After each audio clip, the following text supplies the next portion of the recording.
Me llamo Catarina, tengo 68 años, y lo que les voy a contar les va a hacer entender que la familia no siempre es lo que parece. Hace 3 meses descubrí algo que me hizo cuestionar todo lo que creía sobre las personas que más amaba. ¿Sabían que uno puede estar muerto en los papeles pero vivo en la realidad? Pues eso fue exactamente lo que me pasó. Mi propia familia me mató legalmente para robar todo lo que construí con el sudor de mi frente. Y lo peor es que casi lo logran. Casi. Pero gracias a Dios y a una persona muy especial, estoy aquí para contar esta historia que los va a dejar con la boca abierta. Prepárense, porque lo que van a escuchar muestra hasta dónde puede llegar la gente por dinero.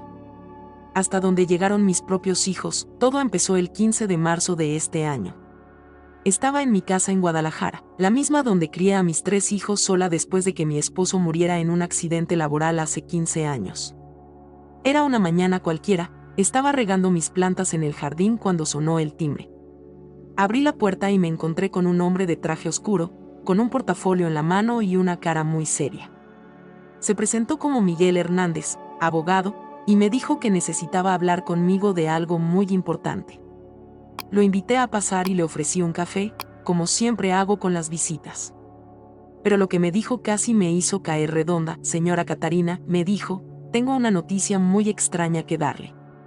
Según los registros oficiales, usted murió hace 2 semanas.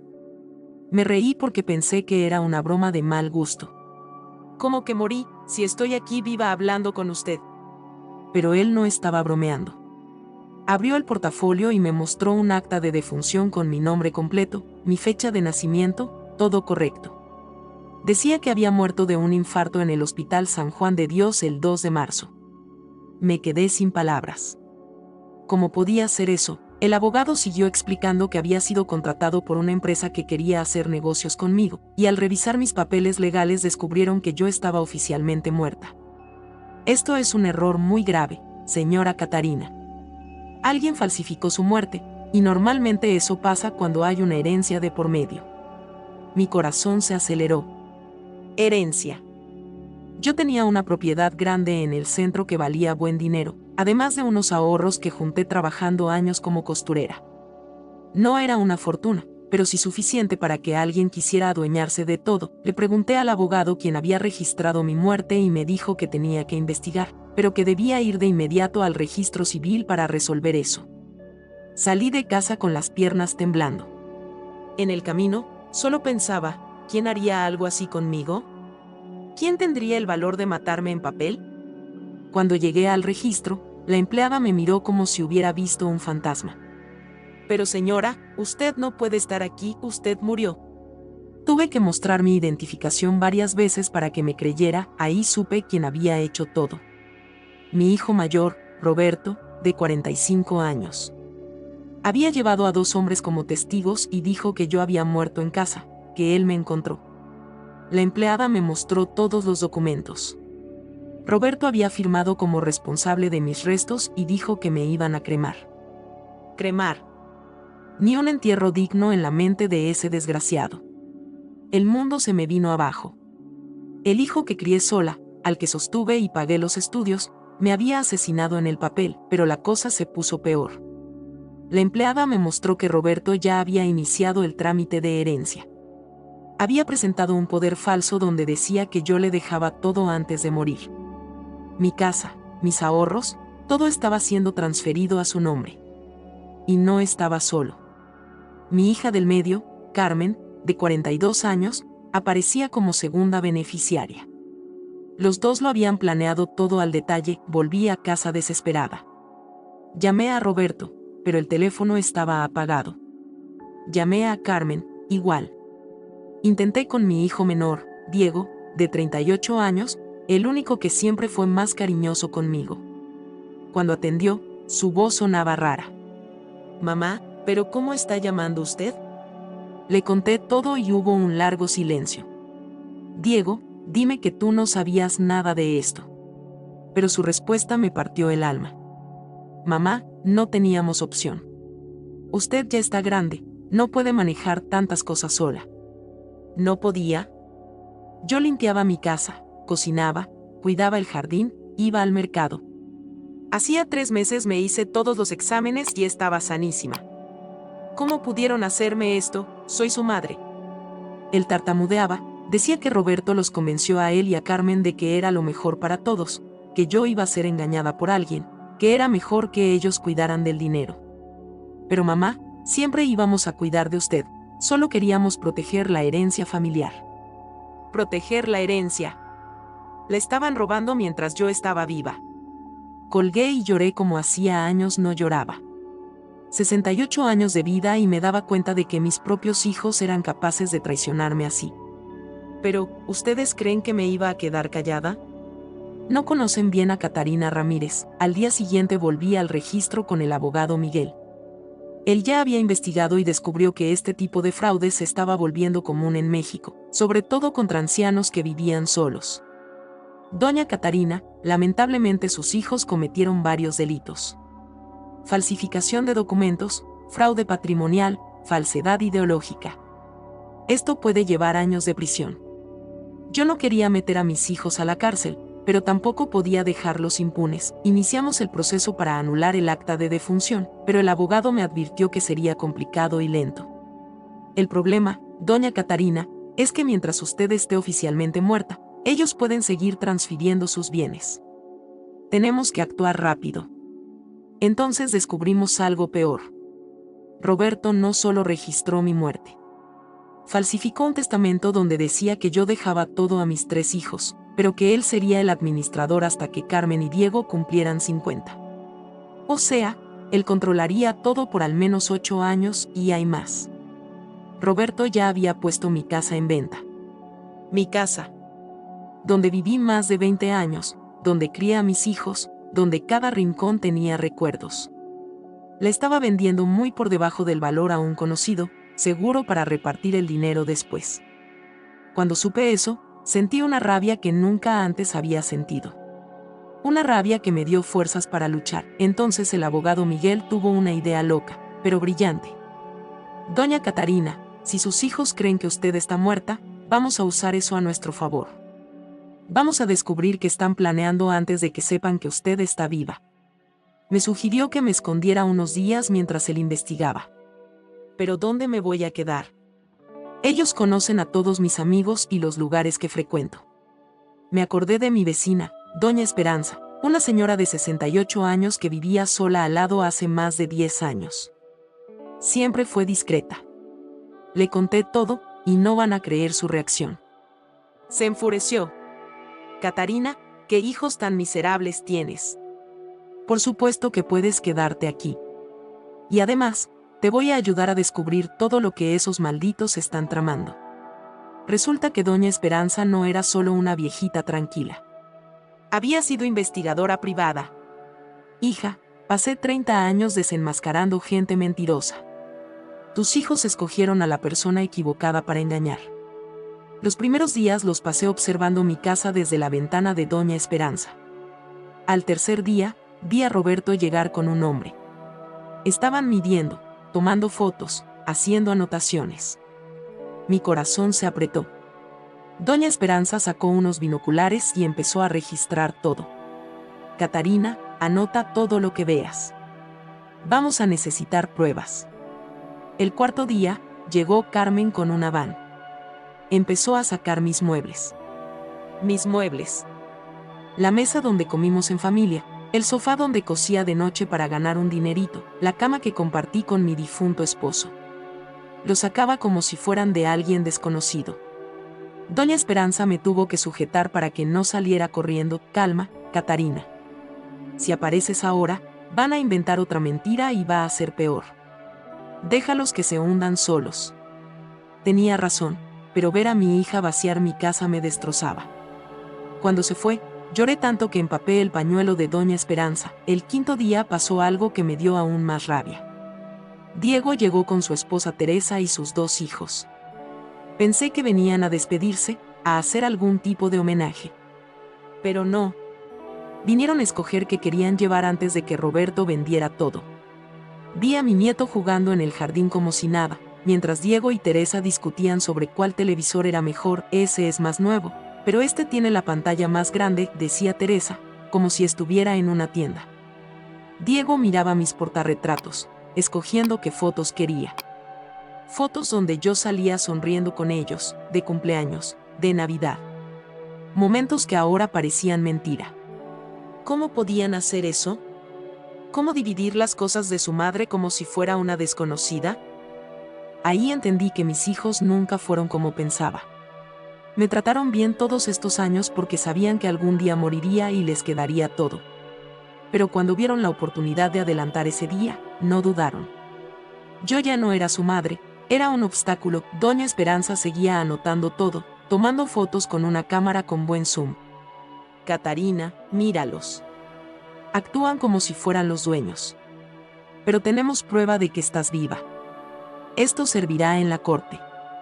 Corte. Esa palabra retumbaba en mi cabeza. Jamás imaginé que tendría que llevar a mis hijos a juicio. El sexto día recibimos una visita inesperada. El abogado Miguel llegó a casa de Doña Esperanza con noticias. Doña Catarina, tengo una buena y una mala noticia. La buena es que logré acelerar el proceso para anular su acta de defunción. La mala es que Roberto ya firmó la venta de su casa. El comprador pagará al contado la próxima semana. Mi casa se iba a vender la próxima semana. Doctor Miguel, ¿no hay manera de impedir eso? Él me explicó que, legalmente, mientras yo siguiera muerta en los papeles, Roberto tenía derecho a vender la casa como heredero. Pero podemos solicitar una medida cautelar para suspender la venta en cuanto logremos anular su muerte. El problema es que si el comprador ya pagó y recibió la escritura, va a ser mucho más difícil revertir. Entonces Doña Esperanza sugirió algo que parecía sacado de una película de acción. ¿Y si enfrentamos a Roberto antes de la venta? ¿Si Catarina se le aparece justo en el momento de firmar los papeles? Al abogado le pareció interesante la idea. Sería un impacto muy fuerte para él, y probablemente confiese todo delante de testigos. Pero también puede ser peligroso. Alguien que fue capaz de matar a su madre en papel puede ser capaz de cualquier cosa. ¿Peligroso? Mis propios hijos eran un peligro para mí. Qué absurdo era todo eso. Pero no tenía opción. No podía dejar que vendieran mi casa y se hicieran ricos con mi trabajo. Doctor Miguel, hagámoslo. Voy a aparecer en el momento de la venta y veremos qué tiene que decir Roberto cuando descubra que mató a la madre equivocada. Pasamos el fin de semana planeando todo al detalle. El abogado descubrió que la venta sería el lunes a las 2 de la tarde en el registro del centro. Doña Esperanza insistió en acompañarme, dijo que no se perdería ese espectáculo por nada del mundo. Catarina, quiero ver la cara de ese desgraciado cuando vea que su madre está viva y lista para acabar con él.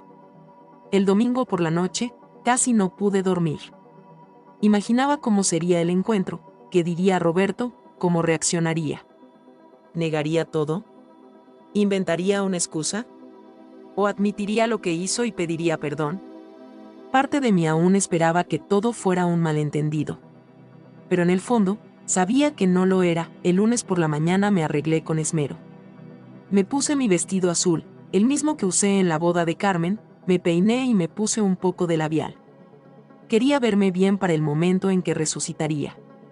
Doña Esperanza estaba más emocionada que yo. Catarina, hoy es día de justicia.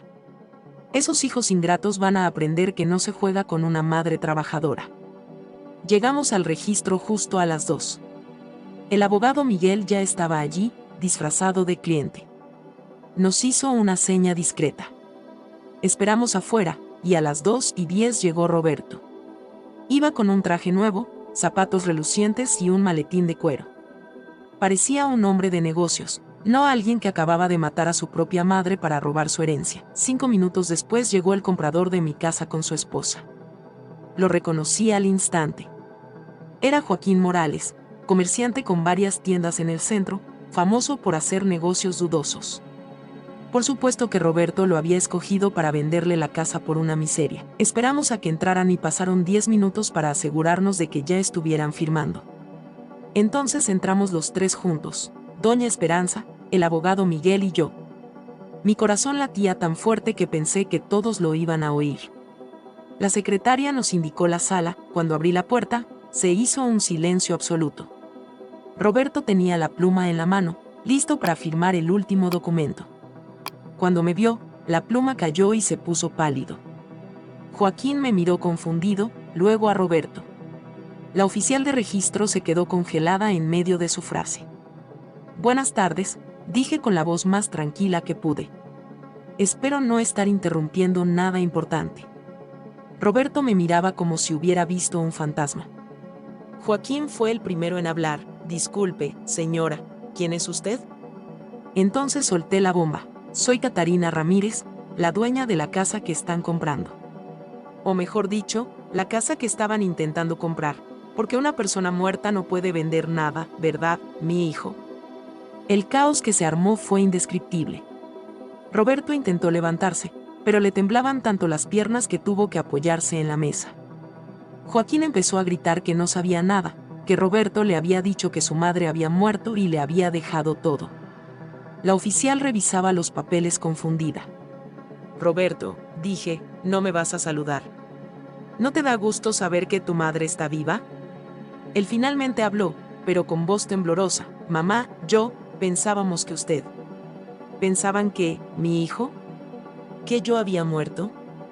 Si ustedes mismos registraron mi muerte. Ustedes mismos inventaron el infarto. Entonces Roberto se derrumbó. Lloró como niño y confesó todo delante de todos. Mamá, perdóname. Fue idea de Carmen. Ella dijo que usted ya estaba grande, que alguien podía engañarla, que era mejor que cuidáramos su dinero antes de que algo pasara. Siempre echando la culpa a los demás. ¿Y tú creíste que matarme en papel era la solución? ¿Eso merecía después de todo lo que hice por ustedes? Él seguía llorando, pidiendo perdón, diciendo que nunca quiso hacerme daño. Siempre íbamos a cuidar de usted, mamá. Solo queríamos proteger la herencia. Joaquín Morales estaba furioso. Había traído todo el dinero y descubría que lo habían engañado. Desgraciado. Me dijiste que tu madre estaba muerta. Traje 800,000 pesos para comprar esta casa. 800,000. Mi casa valía al menos 1,200,000, y Roberto la vendía por mucho menos para repartir con sus hermanos. El abogado Miguel se identificó y explicó todo a la oficial de registro. Ella estaba en shock. Esto es delito federal, dijo. Debo notificar a las autoridades de inmediato. En ese momento, Roberto entró en desesperación total. Se arrodilló frente a mí, ahí mismo en el registro, y suplicó perdón. Mamá, por favor, no dejes que me metan preso. Tengo hijos pequeños. Fue un error, mamá, un error terrible. Ver a mi hijo de 45 años arrodillado me partió el corazón, pero no podía dejarlo pasar. Roberto, tuviste el coraje de matarme en papel, vender mi casa, robar todo lo que construí en mi vida. ¿Y ahora vienes a pedirme perdón? Doña Esperanza, que había estado callada, explotó. ¿Qué hijo tan maldito tienes, Catarina? Capaz de matar a su propia madre por dinero y ahora llora porque lo descubrieron. Roberto la miró confundido, pero ella siguió. Soy vecina de tu madre desde hace 10 años. Vi cómo se partió el lomo por ustedes, cómo trabajó duro para darles todo. ¿Y así le pagan?